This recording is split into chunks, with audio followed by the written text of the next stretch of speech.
This is the 21st season of Bass Talk Live.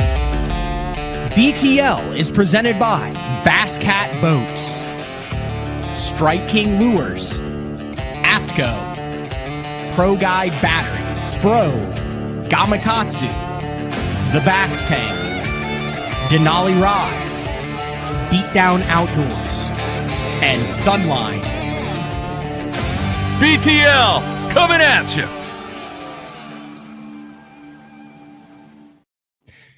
Good morning and welcome to another exciting edition of BTL Bass Talk Live, where we're going to talk about bass fishing. Can everyone hear me okay? I was messing with the audio before this, and I'm not sure if my audio is coming through.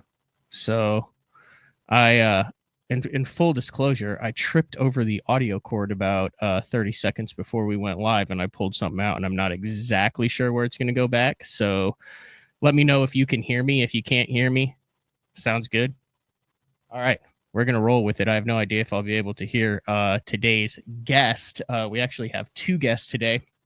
One is a multiple Elite Series winner and now a Tnpfl champion. Read that he ran over 700 miles in 3 days up in New York to get the oversized trophy. We'll just bring him in right now. Drew, can you hear me, Drew? Yep, I got you. I can hear Drew. People can hear Drew. That's weird that I can't hear Drew through my headsets, but we'll just roll with it like this. First of all, congratulations on a smallmouth bass win. Thank you. Yeah, it not really, I guess, what I would be known for, but I'll take it. It was a great week.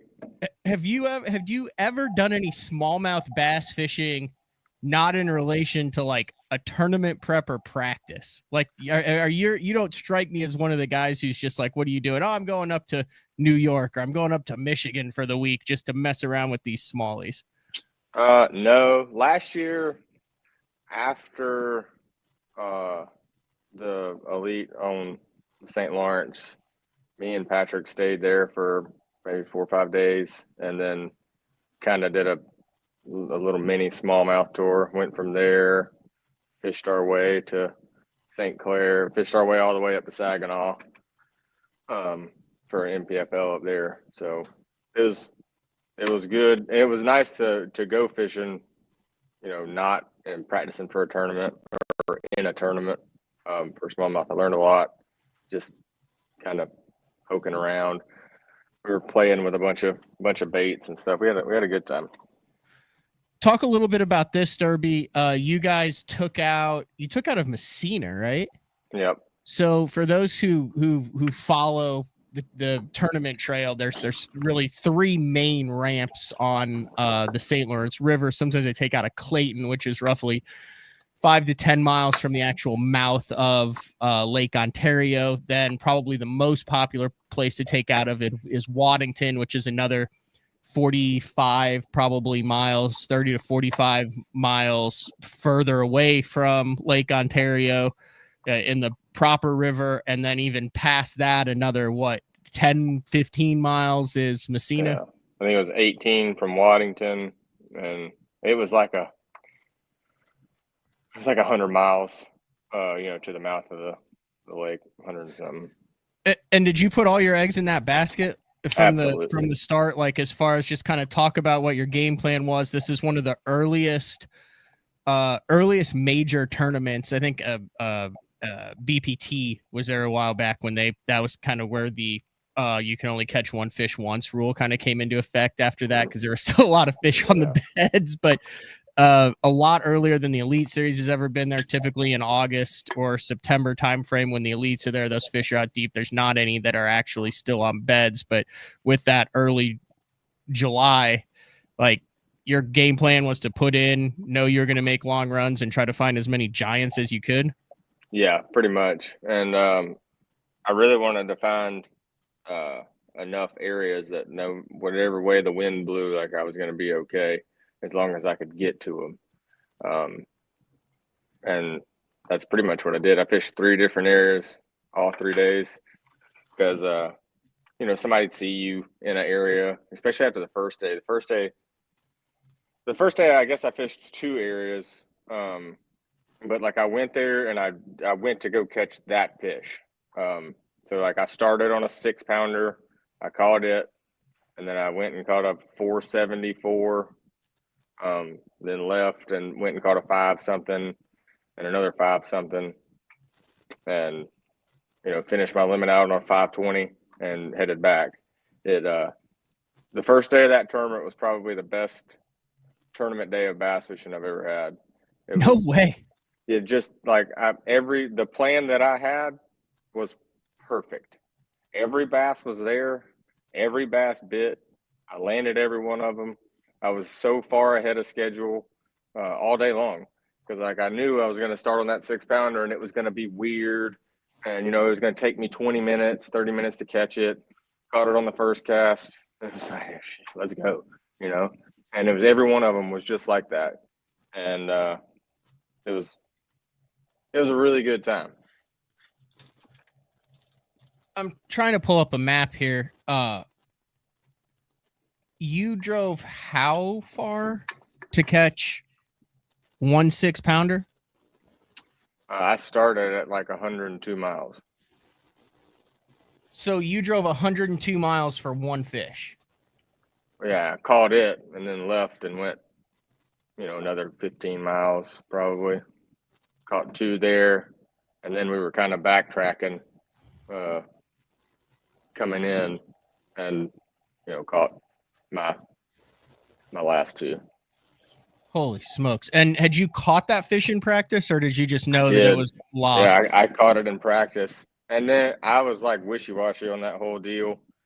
You always hear the people, catching them, weighing them. And I went like half and half with that. But I mean, every one that I caught in practice and weighed, that I fished for in the tournament, I caught except for one. And I watched it get caught by somebody else.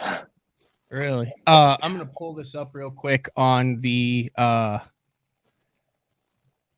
Omnia app right here just to show what you're doing. So there's Messina right there on the river, and you're running all of this. There's Waddington right there. You're running all of Waddington. There's Ogdensburg. You're running all of that all the way through this. Alex Bay.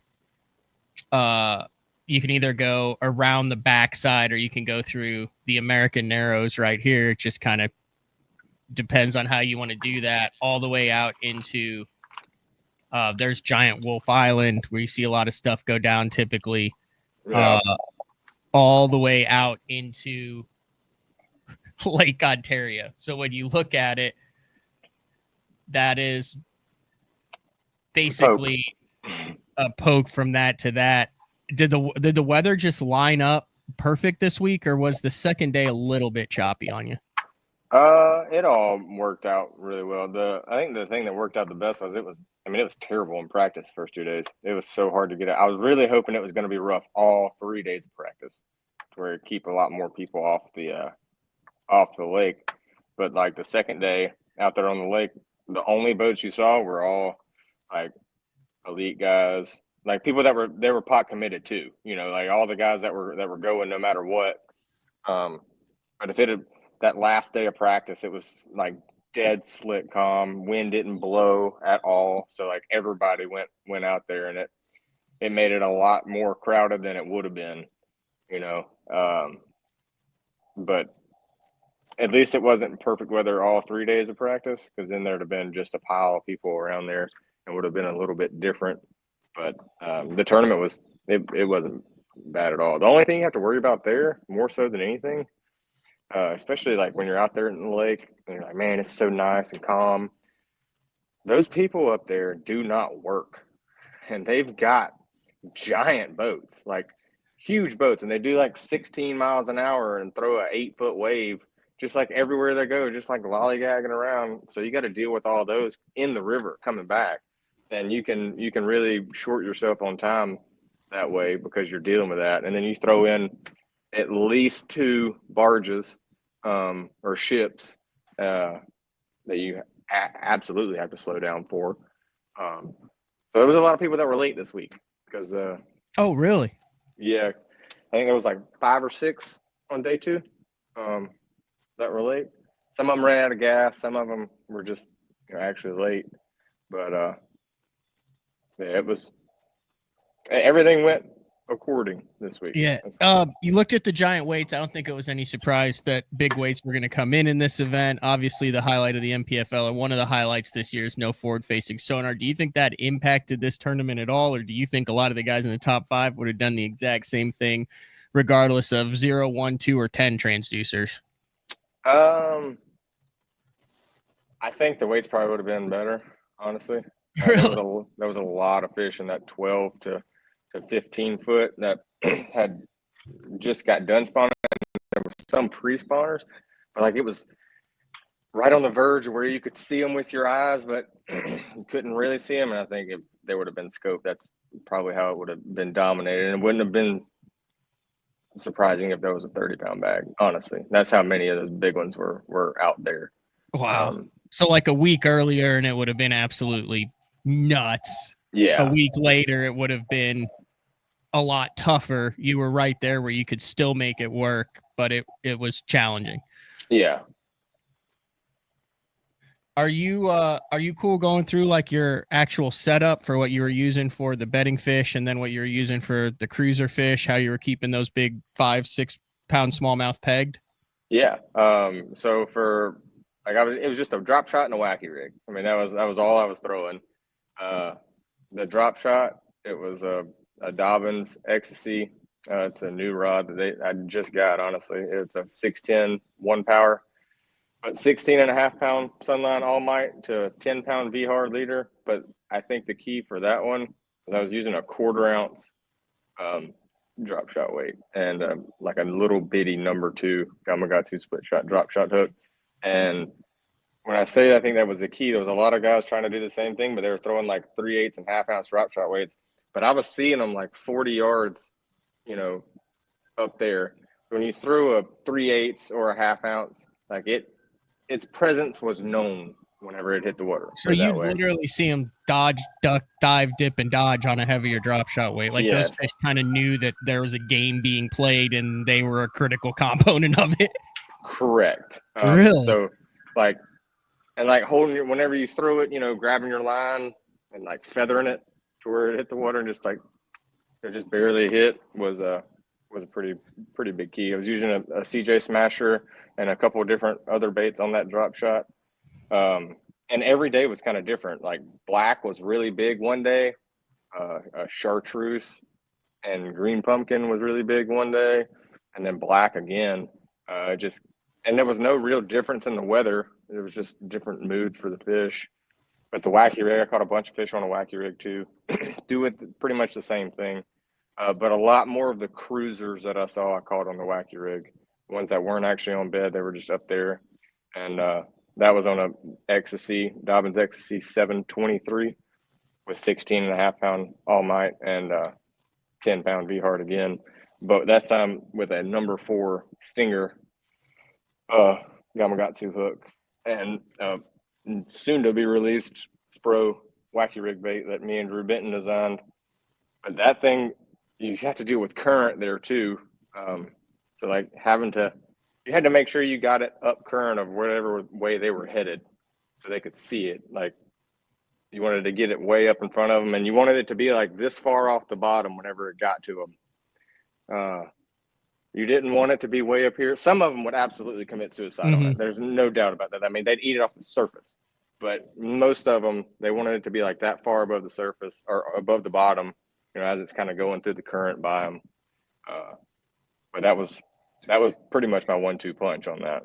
It's interesting you mentioned that V-Hard, which is actually a fluorocarbon leader line that Sunline makes. It comes in like a little blue pack, but like you weren't saying, I didn't hear 4, 6, 7, 8, 9, 10 pound tests. Like you were throwing some rope on the fluorocarbon side of it. Yeah, 10 and 12 pound V-Hard was what I was throwing. Because man, I was fishing for dumb ones. I didn't have enough time to really mess with bass down there because I was running 2 hours one way. So I already had only 4 hours to fish. Like I was going down there to catch dumb ones, big dumb ones, and to catch them. I'm not the greatest smallmouth lander, especially when they're shallow. Now deeper, whenever they come from 30 foot, like they start bloating and they're a lot easier to land that way. But when you catch them in 4 foot, like shit hits the fan and like, there's just nothing you can do about it. So I wanted some big line to be able to land them. And I caught some on 20-pound line, to be perfectly honest with you. Like it really didn't seem like it mattered all that much. But I couldn't, for my drop shot, I couldn't use over 12-pound line because I couldn't tie it in the hook that I was throwing. That's what capped me there. Or else you'd have just kept going up until they stopped reacting. I mean, so the small hook, is that just a hook to land ratio makes them harder to throw it? I know there's a lot of really top level smallmouth guys who you'd be shocked at the size of the drop shot hook that they use for bigger fish. It's almost like they go smaller when they're targeting bigger fish for a better hook to land ratio. Yeah, it was. I played with a bunch of different hooks in practice.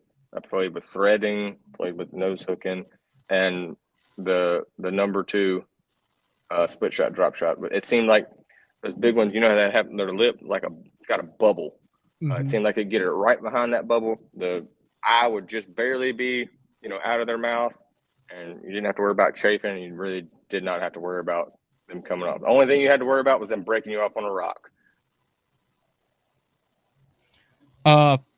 Listen, I know you guys go to Thousand Islands a lot in your career. You'll continue to go to Thousand Islands. Part of the reason why I think a lot of the elite series and veteran anglers did so well in this is you get a guy who's never been there. That was me a while ago before my first open. You get on the water and you're like, my God, this current is way stronger than I thought it was. It's way easy to get turned around in here. There's all sorts of ways to catch them. I mean, it's a very easy fishery to get distracted on. Yeah. Did you feel that get caught up on like catching 380s to 420s? And those are nice bass. Yeah. Don't get me wrong, but that you will not win. You cannot mess with those fish. You have to keep going. And those are the ones that group up in massive schools, like hundreds of fish. And then there'll be like 1 5-pounder. So like you get sucked into that. And like, dude, the first day of this tournament, I only caught, I think, 7 bass. But I didn't throw for the sheer fact of catching fish. Like every time you catch one of those on a spinning rod, it takes 2 minutes, at least. So I do that 30 times. Like you run out of time. I'm already short time. I don't need to waste any time.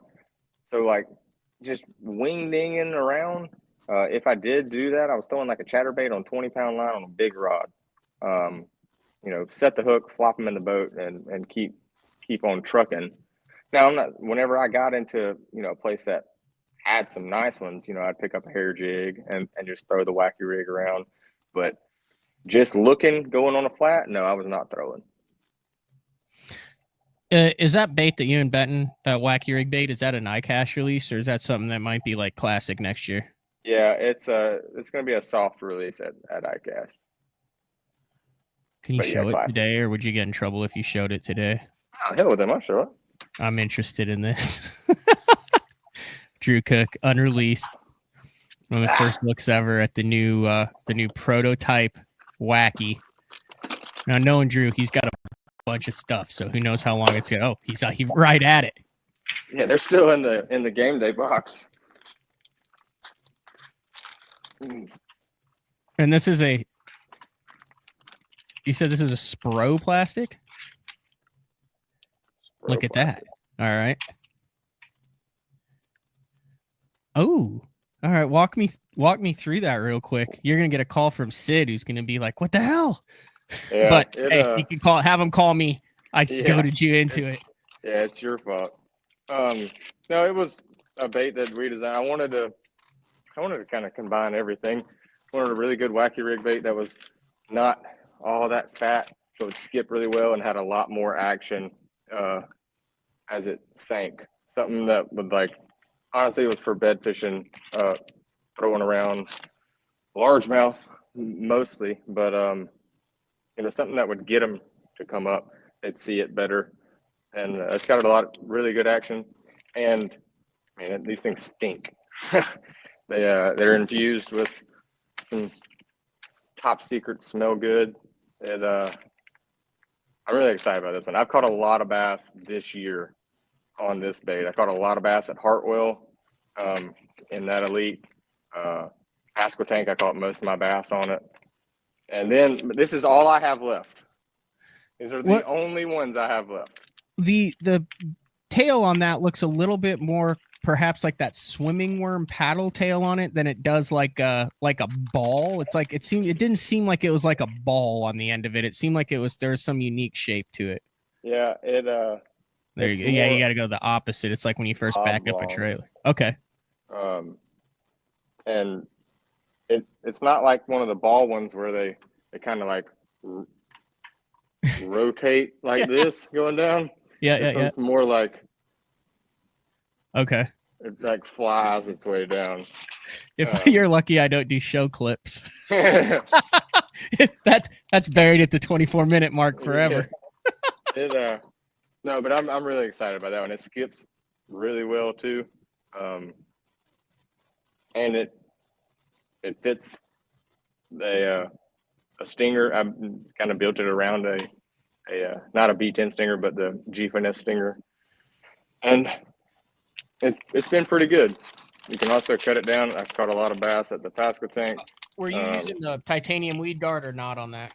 Largemouth, I will. Not this week. No, I was just putting a hook on it. But you bite one end of it off, and it's an awesome little Nico bait. Oh, wow. Yeah. I didn't see that coming.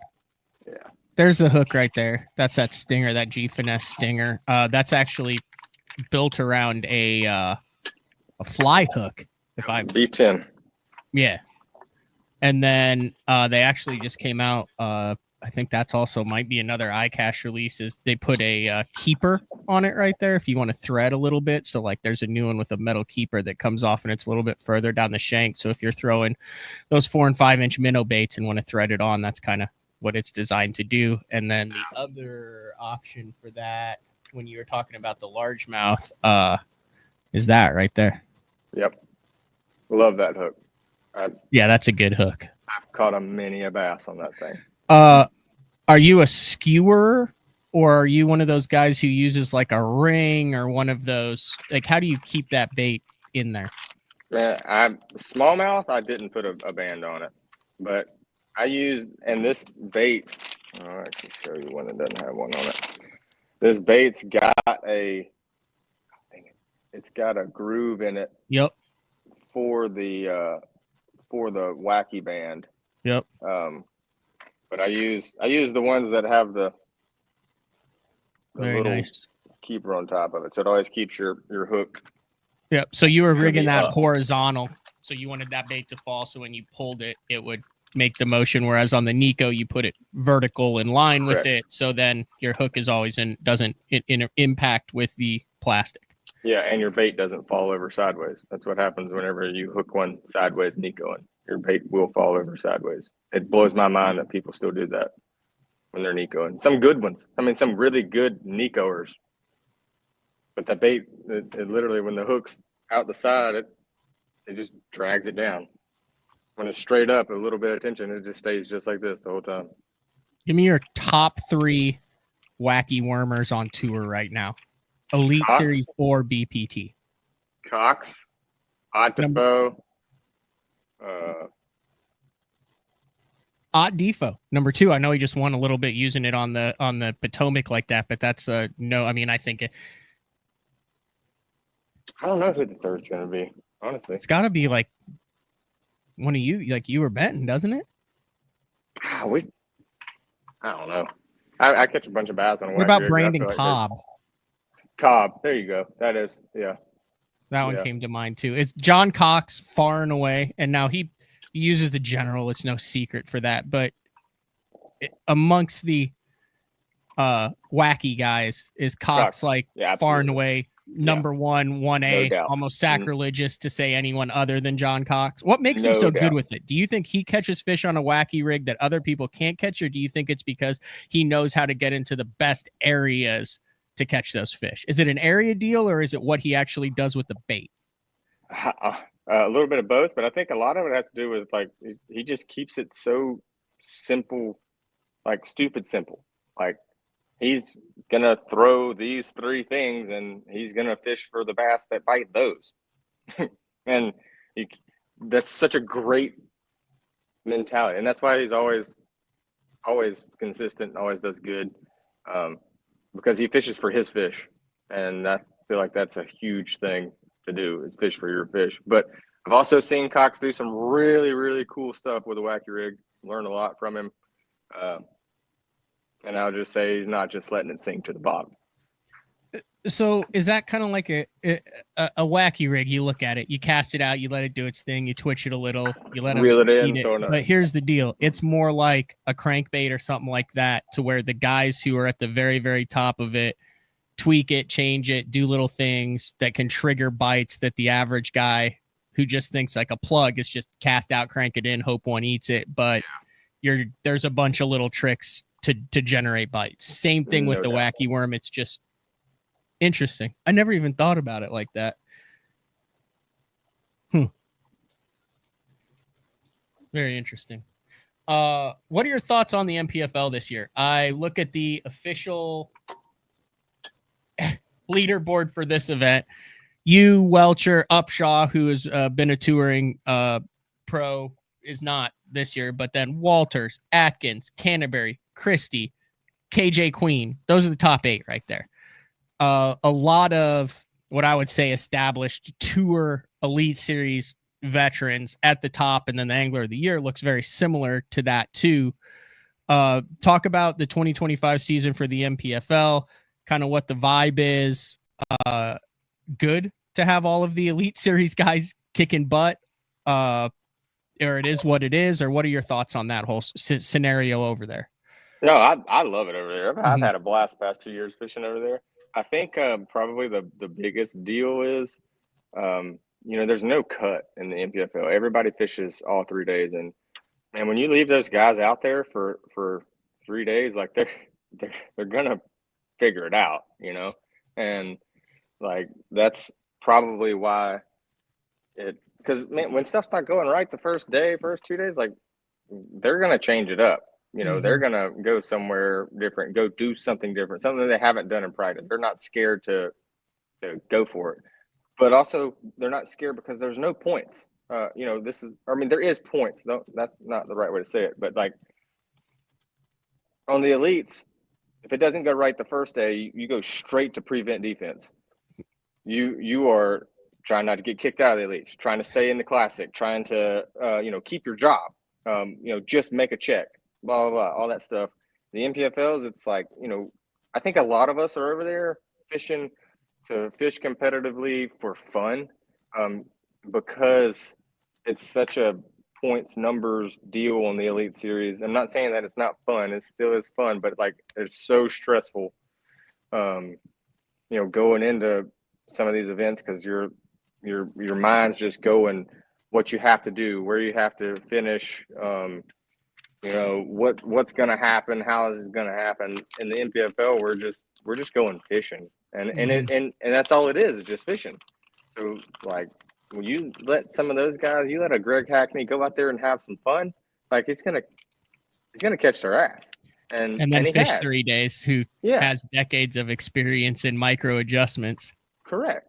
So like you leave those guys out there on the water that long, they're gonna figure it out, and they're gonna steadily climb up the leaderboard. Kyle Welcher, Patrick Walters, Greg Hackney, Brandon Cobb, Scott Canterbury, Drew Cook, Gerald Swindle, KJ Queen, and Caleb Coupal. And then Jason Burrows. That's your top 10 over there on the MPFL. You good for one more short segment? I'd like to get back to talk a little bit Elite Series, a little bit iCast, things like that when we come back. Sure. All right, it is Drew Cook at home. As I see, he's already got it. Got the $100,000 check there up between two nice bucks in the background like that. There's just something about a big cardboard check that just feels really good getting a big check. Ain't no doubt. Holding that thing up, seeing the 5 zeros on it. So it's Drew Cook, BTL, on a Monday, July 14th. It's ICAST week. We'll be back right after this.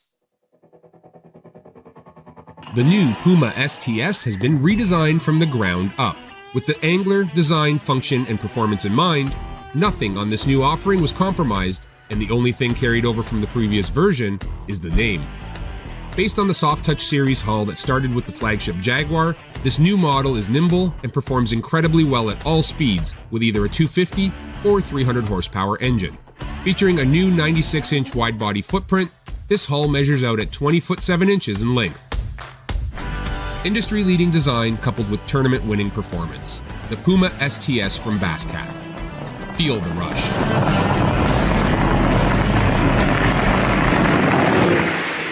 As a professional angler, there's only one thing that connects you to your paycheck. Probably the most crucial part to tournament bass fishing. I use Sunline because they have a line for every application. Shooter, FX2, All Might, super light line, big stuff, big sticks. Sunline has you covered. Sharp as can be. Super strong, super durable. Really good penetration. Thinner and stronger. Catch fish after fish.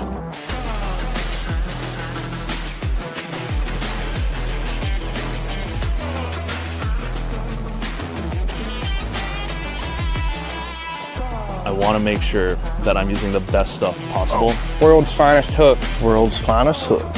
Gamakatsu, world's finest hook.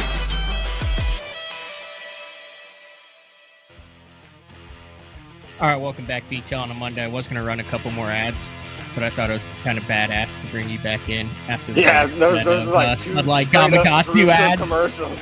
Yeah, I love that. It's the Drew Cook is a badass show right now. That's pretty cool. I've never seen those commercials before either. No, they do a good job on those, don't they? Yeah. I get a new set of them. I get a new set of them there from the OBT about every 6 months. I did have one more question. So, we showed that map of Ontario, and I could care less where you were out there because I know you're going back there, and the Elite Series and whatever you fish will go back there till the end of the time. So exactly saying where you are and whatever doesn't make it. But I just picture, I fished some opens out there. I fun fished out there before, and you get that glass day where you can go to the Ducks and you can go to Stony and you can go to the Bay, or you could head way out off a Wolf.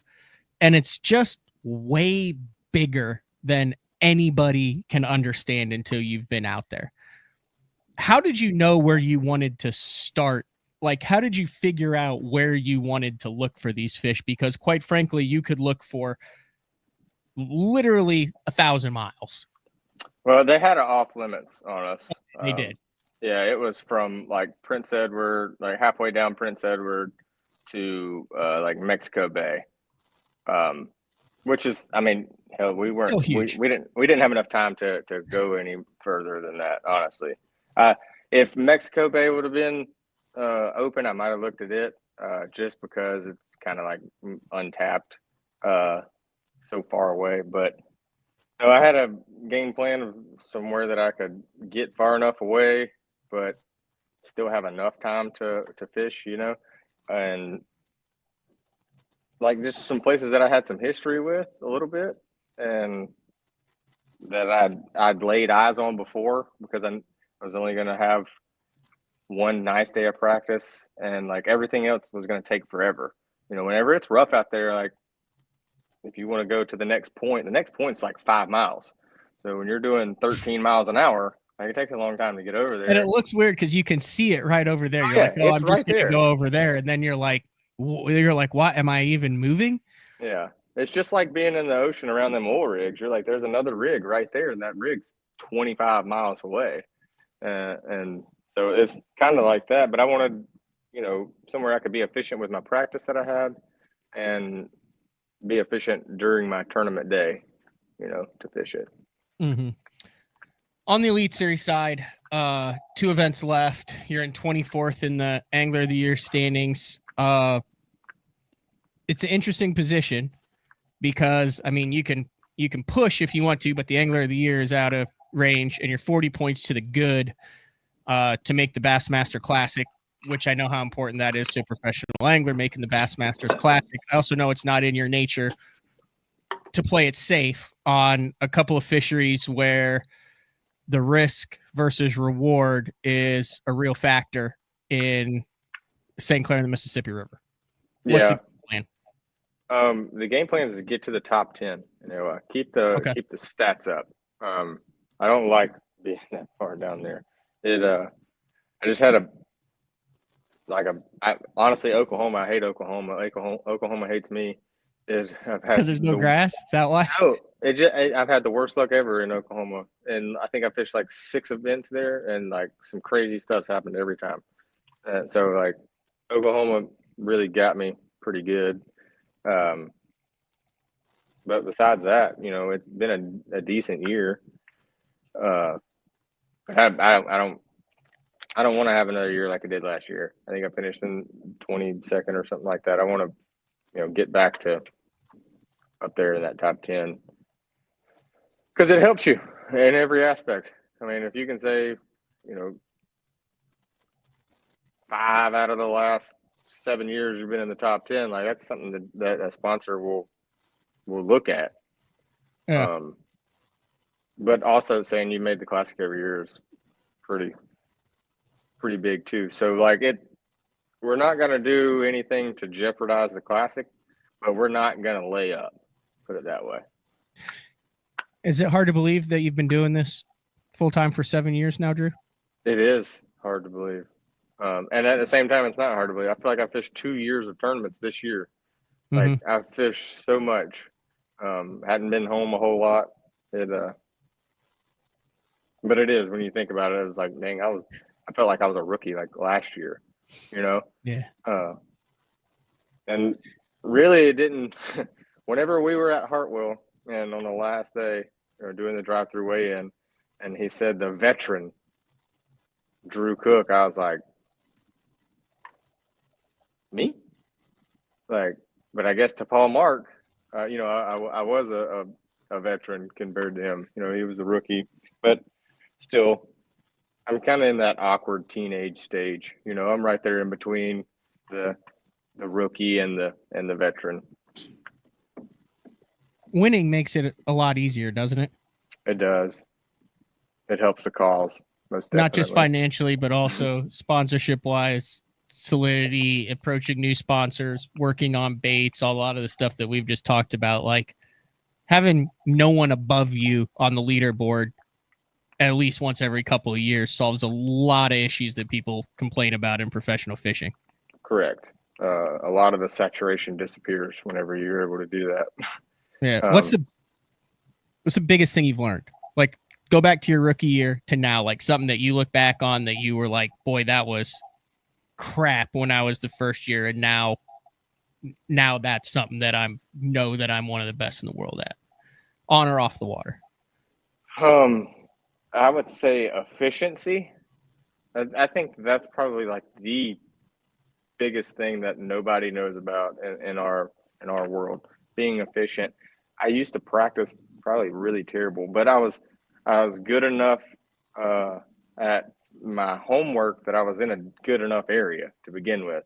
But like early in my career, like I'd practice weird and have a bunch of good stuff, but like the first day I'd either try to run a lot of it or all of it to see what was good, whatever, and I would have a bad first day, and I would settle in day 2 and I'd catch them and then, you know, steadily climb up. But you cannot win doing that. Like, it is impossible. You can make top 10, but you can't win doing that. And then I would say, like, staying in whenever your deal is around, like, you've got to do your deal. You know, try not to listen to the doc talk about everything else. Like, go do you. Because a lot of times that's, you know, if you do your thing whenever it's not all that, it's not a full blown, sight fishing tournament or something like that, but you do it to the best of your ability, you probably make a top 10 doing it while everybody else is, herring fishing, stuff like that. And, me and Benton have both, we've, done really well in tournaments that we weren't supposed to, sight fishing. Like, oh, it's not going to be, there's only a couple of them up on bed. It won't last, won't make it to the weekend. And, like Benton won an elite doing that. I finished second, I think, at Santee. And it wasn't supposed to happen, so. You still having fun doing this? I am. Still having fun. You going to ICAST? I am going to ICAST. Are you going to have fun at ICAST? No, I'm tired. What is an ICAST week look like? Isn't what it used to be though. Like, I think ICAST is trending down. ICAST is dying. Trending down, correct, so to speak. I everything that's getting released at ICAST, like you've pretty much already seen it. You saw it last week. Mm-hmm. So why go? What's the point?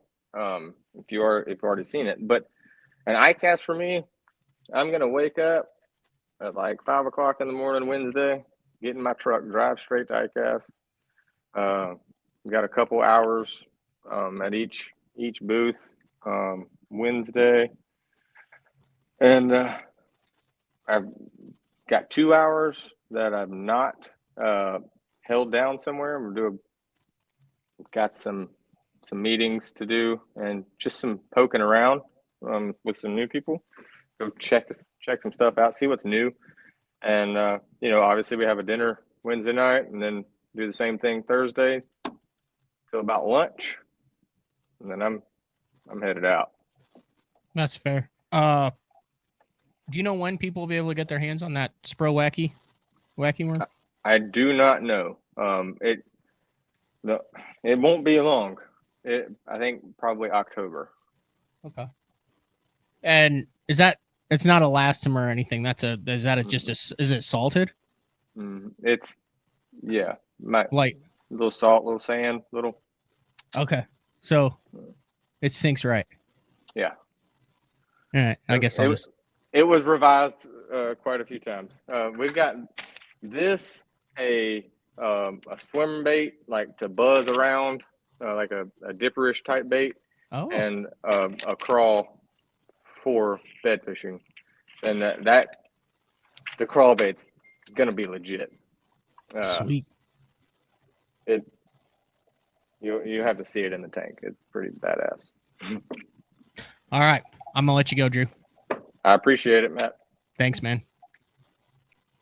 All right, that is Drew Cook. Another $100,000. We're going to take a quick break. When we come back, a guy who's just got his hands on a couple double-digit fish and a plethora of 8, 9, 10 pounders. We had Josh from Pro Bass Adventures on a couple weeks ago, talking mainly about El Salto, and then the Kings of Bass tournament, Kings of Baccarac tournament that he had. And then I saw that Rod Wynn, you've seen him. He's been done some stuff with Sunline and on Best on Tour from California.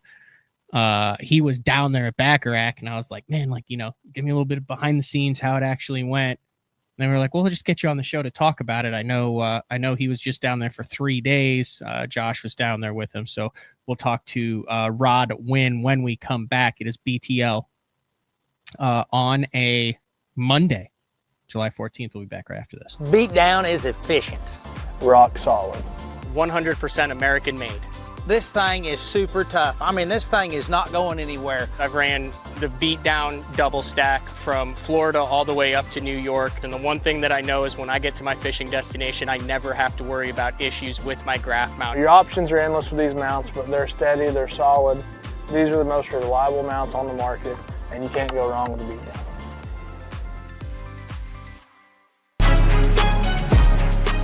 When you're ready to hit the water, Denali Fishing has you covered. Regardless of your skill level, from beginner all the way up to tournament pro, Denali has rods, reels, and tungsten to get the job done.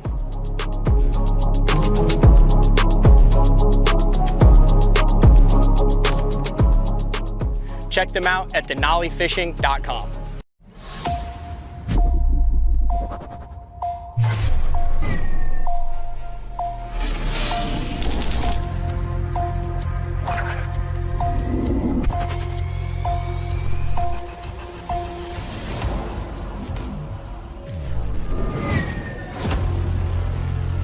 Everything you need, one legendary brand.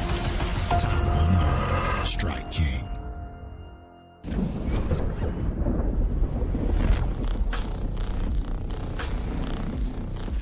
Gear that just plain works. Cast after cast after cast.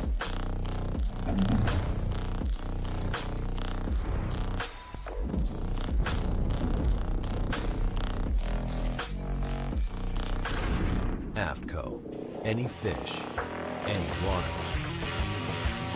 All right, welcome back. Detail on a Monday. Now, I was thinking during that commercial break, we did a show last week, and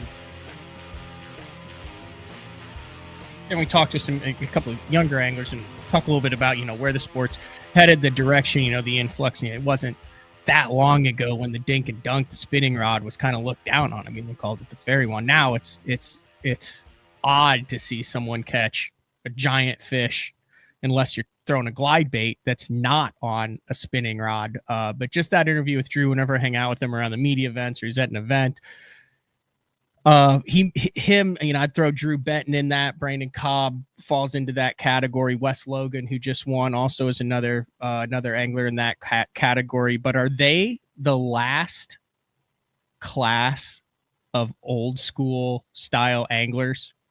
Like, to me, like, Drew Cook has a little bit of Tommy Biffle in him, a little bit of Denny Brower. He's going to do things his way. He's going to keep it simple. He's going to look for what his strengths are. He's going to throw a jig. He's going to look for that heavy cover, the grass, the punch, the wacky rig. And then they're all in their kind of that low 30s range. But I'm looking at the guys who have come up after him, just that kind of hard nose, rip the fish out, going to do it my way. It's I don't know. It's interesting. There's no like yes or no or right or wrong answer to it, but I think he's part of the last class of old school tournament anglers. Some guy who has gotten his hands on a couple 10-pounders recently is Rod Wynn. Rod, thanks for jumping on BTO. Yeah, no problem. Thank you so much. You get that vibe from Drew Cook, though. Like, he's just like a old, like, you don't want to show up with Drew Cook when the water's like off color and 2 foot high. Like, know you're about to get your ass handed to you. Yeah, exactly. You're 100% correct. Kind of old school. So, welcome to BTL. I know you've listened to the show for a while. Met you at the Classic. We're actually at Pro Bass Adventures. When I met you, had your good buddy Todd Woods on, who had a great show, talked about kind of his 40-year career that he's had out on the West Coast. But I opened up my Instagram a week ago, and it's like, reality win, headed to Backarack, run it, let's go catch some giants. And I'm like, oh, cool. Someone I know is going to go to Backarack. We've had Josh on a couple times, but I've never been to Backarack. So last segment, I know you got to get out of here pretty soon to do your civic duty. It's so sad, man. I try to avoid it so much, especially having a job where I'm always on the road, but they were adamant about me coming to jury duty. So I got to hop off and go to that pretty soon here. But I'm excited to be on the show. It's a great pleasure, and I thank you so much for having me. All right, let's talk Backarack. First of all, what made you go to Backarack in July? Because I've always just thought, man, if I'm going to plan a trip to Mexico, it ain't going to be in the middle of the summer. But it seems like it turned out pretty good. Yeah, to be honest with you, it just works around my work schedule. I currently am a event producer and truck driver, so I work 100% over the road. Like, just give you an example. Last year alone, out of 365 days, I spent 285 in a hotel. So it just worked well with my schedule. I know it's not the ideal time that most people think because there's monsoons and all that stuff going on, and it was a lot of rain when we were there. But luckily, it was only overnight. Every time we came in for dinner, it would start raining and thundering and lightning. And by the time we went out the next morning, It was really nice, but it was extremely warm. And then the fishing style, from where I've been, I've only been to Mexico down in what you would call the pre-spawn stage. These were true kind of summer pattern bass. It sounded like from what you were chucking. Yeah, to be honest with you, that's one of the main reasons why I'm so in love with that place, because that was my first trip going down there. And being a West Coast fisherman, guys who fish California, Arizona, Nevada, things like that, the way the fishing set up when we were just there was exactly how I like to fish.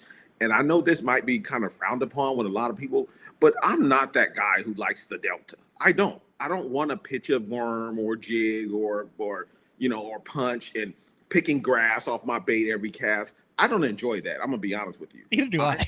I enjoy fishing humps. I enjoy fishing points. I enjoy fishing 10 to 25 feet of water. And that's exactly how these fish set up. They were all offshore. They were all on point. They were all on humps. And I was able to bomb 6XDs, 8XDs across the points, across these humps, and catch a ton of fish, in addition to catching them on shaky heads, wobble heads, and also, yes, sir, and also we found out what was the best bite that turned out to catch both of those double digits was the free rig. The free rig with a Mag Fatty Z by Z-Man was the ticket. As soon as we started fishing the free rig with that Mag Fatty Z, it was lights on. So I've never talked with anyone about this, but I don't get the free rig. To me, it's just an unpegged Texas rig. Why does it work better? I mean, the free rig is a Texas rig with a drop shot weight instead of a bullet weight, right? But there's that much of a difference between a free rig and a Texas rig? You know what? I'm not going to jump on that wagon and say that it is, because I feel what you're saying. I feel like it is similar to a Texas rig. I don't know the difference. It's kind of like, I guess, something different for them to see. I think it's the same. But the trick was that Z-Man worm is a float, Z-Man products. Yeah, the elastomer. So with that Elastex, once you're shaking that worm, it starts to float up just a little bit. Even if it floats up a little bit, it gives it a different look than what any other traditional worm you would throw on a Texas rig or a free rig. Did you keep track of your days? Like, what did your best day include? Like, if you were to do like numbers and fish wise and size wise? It was hard to keep track, to be honest with you. I mean, I can't sit here and say, oh, we caught hundreds of fish. We weren't catching 100 fish a day. No, I would say we were probably catching anywhere between 40 and 50 fish a day. That's pretty strong. Yes, but with the best 5 going, each day, honestly, I'm not going to say my best day, but on average, the best 5 would go probably 40 pounds. That's on average. But my last day, we started fishing at about 5:15. By 5:55, because I had this, I posted this on my Instagram. We started fishing at 5:15. By 5:55, I had 30 pounds for 4 fish. And then I caught my 5th fish, which was a 10-pounder, a 10.5. So I had 40 pounds in less than an hour. Oh yeah, here it is. 5:55 on the final day. Here's a 9.6. Also had an 8.4, a 7.6. Yes. 6.3. And the crazy part is, like, a lot of those fish would come like on the same cast. When I say the same cast, where you're making the same cast, going to this casting at the same tree, the same spot. You're like, boop, there's 1, there's a 7, boop, there's an 8, there's a 9, and you got those 3 fish in like 3 casts, and that would happen very, very often. So, I definitely got really spoiled, and I understand that was like one of the last trips of the year. Like none of the other lodges are even running trips down there. Pro Bass Adventures are the only ones running it, and we had a blast. And I'm looking forward to going back in July, but I'm definitely going back before July, because that place spoils you greatly. Yeah. It's pretty bad. I have a confession to make where I'm laying in the bed at the lodge for the last night. I already had fished my 3 days. This is the night before I had to fly back home. And I said to myself, I'm going to sell my boat. And if you know me, I love my boat. I love everything about it. I love being a boat owner, being able to go fish out of it. But, it really spoils you when you can go down there and catch that kind of fish in such a short amount of time, because, even in living in California, it's not easy to catch a 7 to 10 pound fish, especially anymore. Back in the day, it was a little easier, but you'll be lucky to catch a 7-pounder these days. And here we are, like you were literally getting upset or shaking off, 7-pounders. Like you're like, get off, get off, get off, get off. This is 7-pounder. You're saying get off, because I want to make another cast. Mm-hmm. Do they have the Ultrexes and LVS 34s and all that on all the boats down at Backarack too? And then legit question, it sounds like you're throwing stuff that wasn't, I mean, you weren't like hitting fish on the head with a minnow. You were like blind casting to them. Correct. And that's yes. So to answer your first question, at Pro Bass and Ventures, all of their boats are equipped with spot lock or anchor lock trolling motors. So that's a great thing because first of all, the guides all have a remote control, so they're never on the front deck with you. You have the whole front deck to yourself. They just simply sit in the back seat and control the troll motor that way. So that's fantastic. And yes, none of those fish were forward-facing sonar or pinging a minnow. All my fish were traditional fishing, and it all aligned greatly because that's how I wanted to catch double digit. I'm not one of these guys who is a forward-facing sonar hater. I enjoy it, I embrace it, but I wanted to catch my fish traditionally, how I've been doing my entire life. So that's how it was happening for me. Now, Josh, on Josh's front, Josh was there at the same time, passed it to him. And he has been smearing them on the forward-facing sonar. Like, he just texted me literally 15, 20 minutes ago, said he had an 11 yesterday and 2 10s. And I know 100% him and his fiance are forward-facing sonar the entire time. And you kind of have to really understand your forward-facing sonar down there because there's so many fish. Like, you drop that trolling motor in water and it just lights up. And you obviously can tell the giants from the not so giants, but there's so many fish in the water, from the mix of tilapia to bass, and there's very few carp and things like that. But tilapia and bass, there's a lot of fish in the water. And yes, just throwing a free rig and throwing a crankbait, shaky head or wobble head. That was the deal all week long. And it was so fun to catch fish on a 6XD and 8XD. You're catching 7, 8, 9-pounders, and you're just, man, it was amazing. It was definitely. Did you fly into Mazatlan too? And no, then... I kind of luck out with my deal because I live in Southern California, and you stay out here where, with your fiance being from Orange County, we simply can just drive down from Southern California, because I live in Camarillo, which is in Southern California. I drive down to what they call the CBX. That's the cross-border exchange. So I took a flight from Tijuana, Mexico, to Culiacan, Mexico. Okay. It's so amazing how much more cheaper that was, because initially I searched the flight and I was looking for a flight that was going to travel along with Josh and the rest of the guys through Phoenix. So I was going to go LA, Phoenix, Culiacan.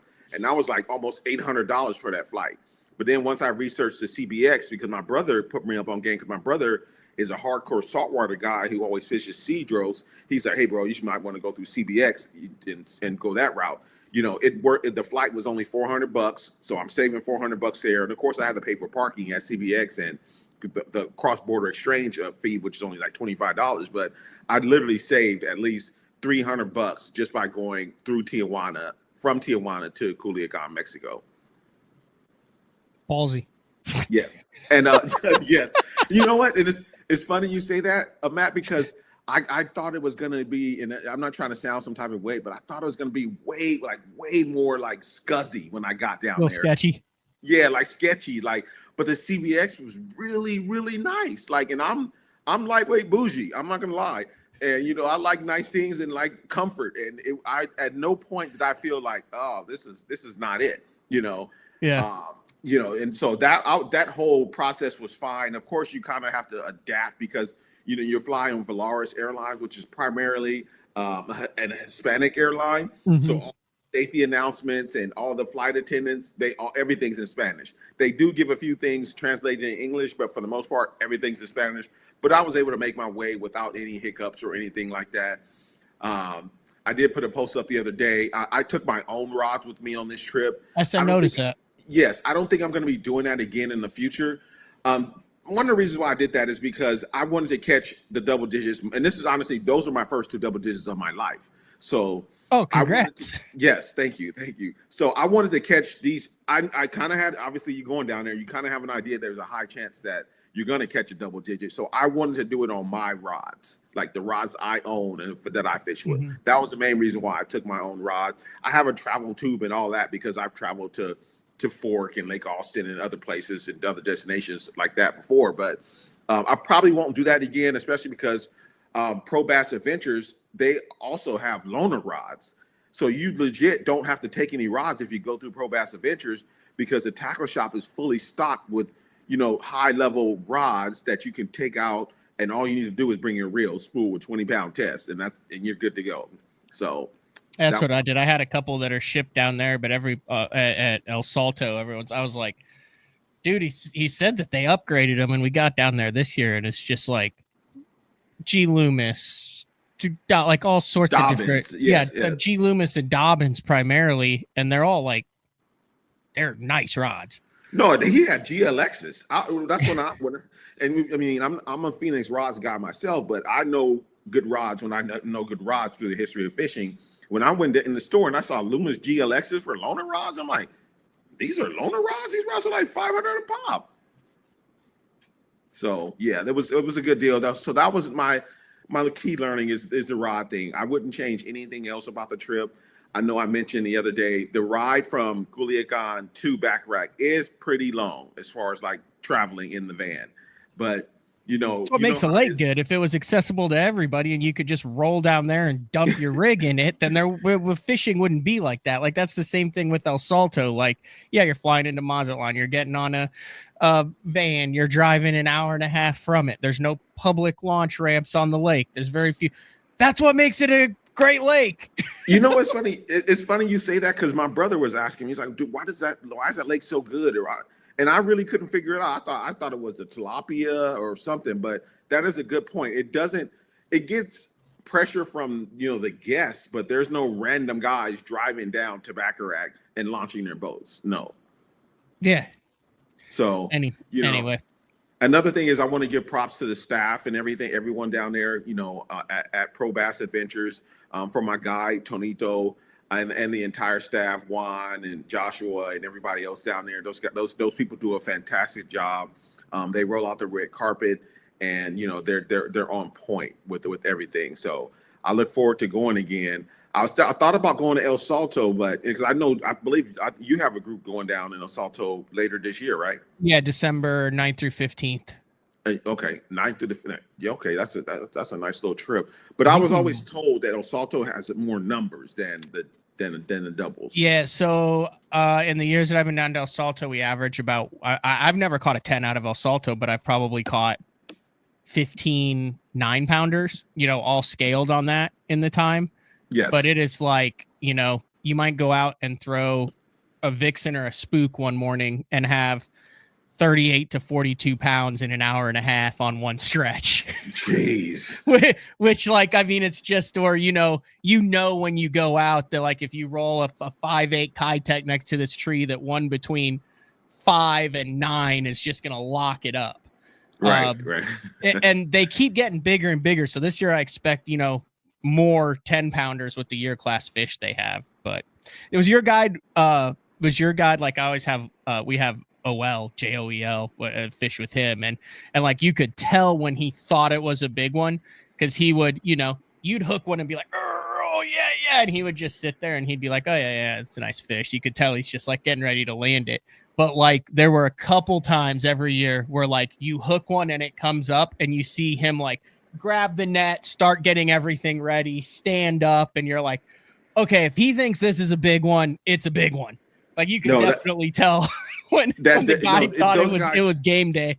Yes, you're 100% correct. Those guys see so many fish, because they spend countless hours out there.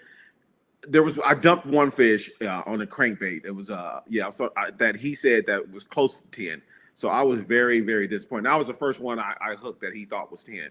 But the one that I landed, the first one, the 10-7, soon as I hooked it, and the look on his face, he was like, "Yep, double," meaning double. So 10-pound, they know exactly what they're doing. They're dialed in, and they give them the right equipment. Those guys are all rocking Bubba nets and the Bubba scales, because I was scaling anything that I had that I felt was 7 or better. I was putting on the scale. Like I wanted to know. I didn't want to. I didn't want anybody to be like, "Oh, I thought it was." I'm not a guy who just, I'm not. Yeah, you want to know what it weighs. Make up numbers, I don't want to make up numbers. I want to know for sure what's happening, and how big this fish was. So my boy Obedy from Northern California, he calls it the actual factuals. And I love that. He always, when you get the scale out, he goes, "Oh, it's time to get the actual factuals." And that's exactly what we're doing. So shout out to he's the guy who's like, you gotta go out and protect your waters, right? Yeah, well, he's the guy who always says dupe, and he came up with a lot of these terms that Mark Daniels and the other guys down. Is he still he's still fishing? Yes, absolutely. He is definitely heavy into the kayak world now. Okay. But he just won the Wednesday nighter like last Wednesday. Wait, wasn't he on like Team USA kayak one time or something like that? Yes, he was. Yeah, absolutely. I do want to say something. Like, you amaze me. Like, every time I watch your show or listen. A lot of times I'm just listening because I'm driving my truck on the highway, so I can't watch it, but I'm listening.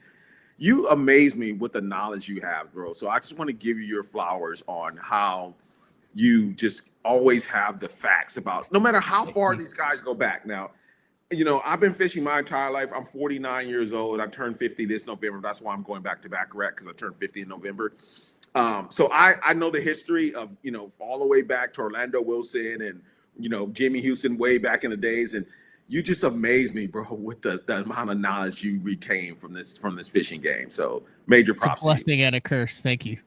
Yeah. Thank you, Rod. I appreciate it. Dude, you've got a chance to do a 50-pound bag on your 50th birthday. Like, I'm not saying it's going to happen, but I'm just saying, like, that would be pretty savage to do. And it's, I mean, that could happen very easily. It's so funny because that's exactly what I told myself. I'm going to call it 50 for 50. So, and that's a good time of the year to be down there, around November, December. I hear it's, more of a top water deal and short pounding, which is cool as long as I'm not pitching or flipping. Because I'm gonna be honest with you, I'm not paying to go anywhere to pitch and flip and punch. No, and I'll do chunk and wind or chunk and drag. Yeah, exactly. Like I've been to Gunnersville recently with Phil Dutra, and we were punching, and it was cool. It was fun. We were catching fish, but it's just I just can't stand picking my bait every cast. He knows his stuff too.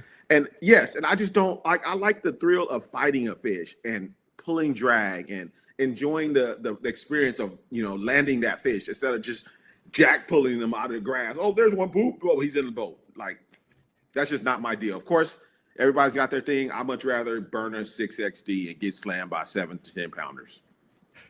I'll let you, like I said, I'll let you go take care of your civic duty. Thank you for jumping on, Rod. I appreciate it. And congrats on the first 2 double digits down there at Pro Bass Adventures at Lake Baccarac. I appreciate it. I wish I could have went 3 for 3, because I wish I could have had, 1 on each day, but one can't complain with just one. Because when I went down there, I was saying, just give me just one. One. And once I made that happen, I kind of was like, okay, I'm good now. I'm ready to go home. But nice. We kept fishing. Definitely worth a follow at Rod Wynn Fishing, RODWYNN Fishing on Instagram and all your social media channels. Yes, sir. I appreciate that. Appreciate it. Have fun. Thanks, dude. Thanks for having me, Matt. Appreciate it, man. Everybody take care. All right. That is the one and only Rod Wynn, or Reality Wynn, as he's called. We're going to take our final break of the show, and we come back. One of the coolest things, and I'm working on getting him on the show, one of the coolest things that has happened in my recent memory in this stratosphere of tournament fishing took place 2 days ago to Garrett Smith and Andrew Blanton. I want to talk about that a little bit when we come back and wrap things up. BTL on a Monday. Your early morning mentality is your every hour mentality. All gas, no brakes. Focus, purpose, power. Destined for the water, but confident everywhere else. A calming buzz before the storm, truth of nature itself. You can't catch lightning in a bottle. There's a limit out there, but it's not with your gear. Unrelenting power delivery. Unparalleled weight savings. Keeping you on the water, whether you run a 9.9 or outscoping your best 5. In this rare air, there's power in the silence. It's a mindset, thinking only of the things that matter and freeing your mind from the things that you trust. Hey guys, Brian Schmidt here with Spro. I'm going to talk to you about the confidence I have in the equipment I use. You know, I have a charter boat business back home in Maryland. We fish for saltwater fish, and I also fish the Bassmasters Elite Series. So I keep my lights on by fishing. I have to have a lot of confidence in the equipment I use. Spro has me covered from head to toe, saltwater, freshwater, everything in between. A lot of high-end quality product. Spro has you covered.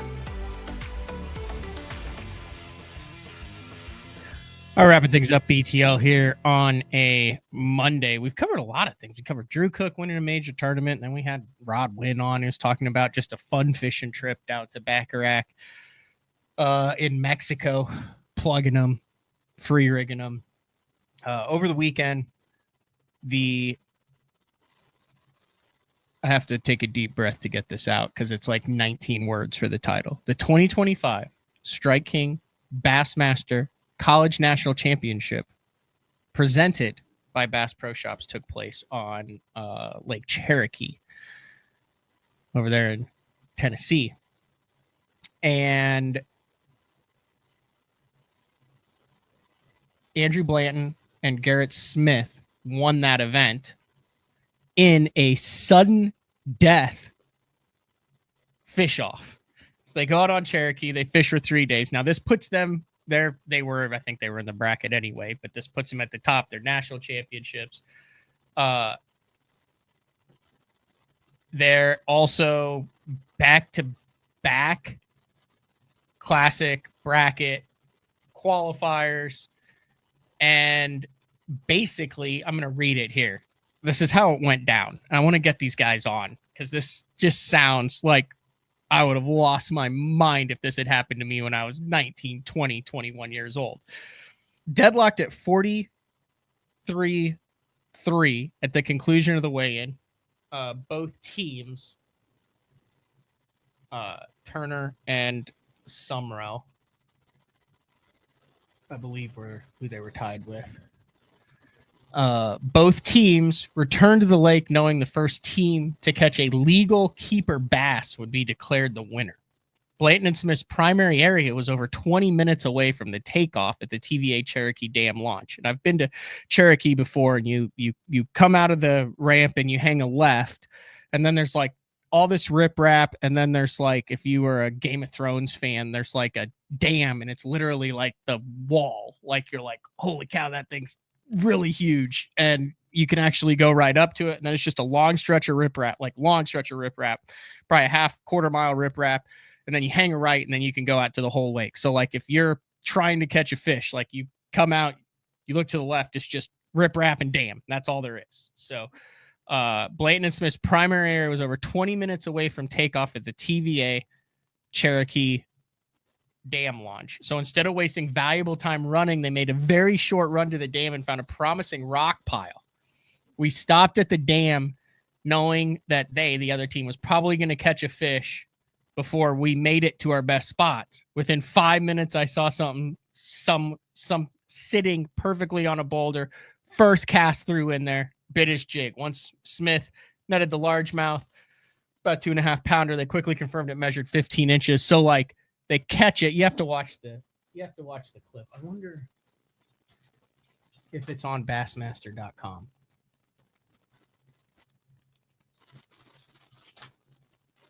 It's gotta be on Bassmaster. Anyway, look up that clip. It's a guys that won the national championship on the final cast. So I'm working on getting them on the show. And then also Dave Rush live from iCast on Wednesday.